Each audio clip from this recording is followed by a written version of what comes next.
It is a book review day. It's Saturday, and today we, my friends, are talking about a great book called Soldier Spy.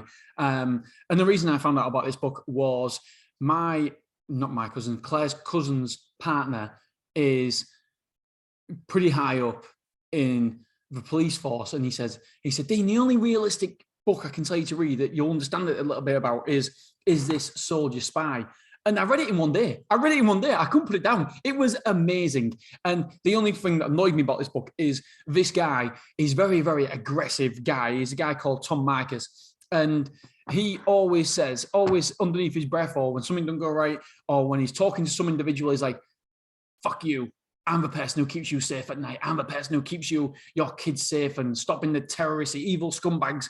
I'm like, oh, come on, mate. You can't keep saying that. Okay, well, then fuck you, because I'm the person who keeps the economy going and people like me and people who's got jobs and stuff. We all got a part to play in life. And that's the only thing that pissed me off about this book. As you can tell, it really pissed me off because he goes to that all the time. It's his go-to line.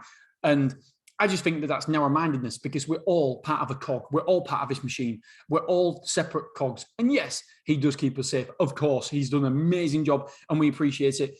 But, and by the way, obviously people don't appreciate it because it was MI5. He was in the MI5. And so there's a lot of things that he can't talk about and a lot of near catastrophes that he saved and stopped and stuff like that. And so, yeah, obviously there's all sorts of that. But we keep the economy going.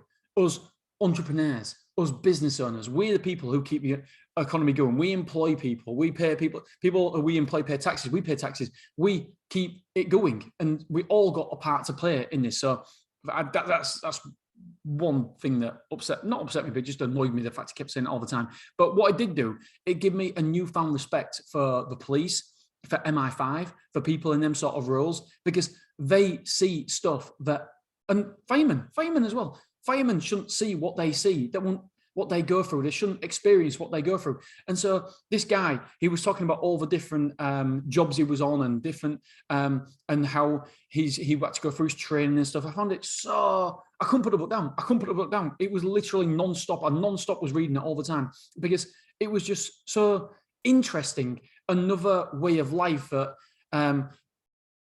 how that he's got to be aware of everything in his life, and they get tested, and they've got to obviously drive fast, and they've got to be aware of all different behaviors from people, whatever, something's standing out, and his mind never stops. In the end, this poor bloke ended up getting PTSD, and it affected, he couldn't sleep, he was having nightmares, because there's only so much your body can take before it shuts down. And the amount that he's subjected to, I almost feel as a nation that we owe him. And I know that it's contradictory because of what I said in the early stages about him, just his go-to line was, fuck you, I keep this country safe and stuff. I do the things that nobody else wants to do to keep you safe and your kids and stuff. And he does. But it just annoys me that someone says that, I suppose.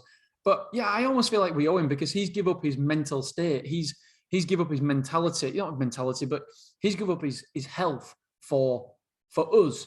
And so I really, although it annoys the shit out of me, on one side, I respect the shit out of it on the other as well. And there's just no way I could do the job. There's no way I could do that job.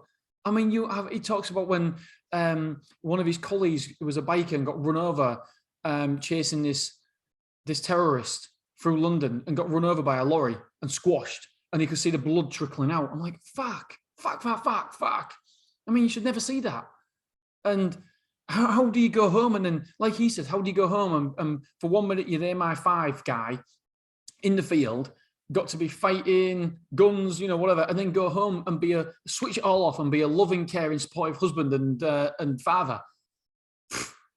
I struggle going home and switching off from self-storage, let alone that sort of shit. So yeah, if anybody's interested in anything like that, this is the book for you. It really is a fantastic book. And I really enjoyed it. Honestly, I would recommend it to anybody. It's just interesting to see other people's ways of life. And this guy is obviously doing something that very, very few people get the chance to do, but also very, very few people want to do. It sounds cool as shit being James Bond, but in reality, it must be fucking horrible. All right. So yeah, great book. And it's called Soldier Spy. All right, my friends. See you soon. Bye.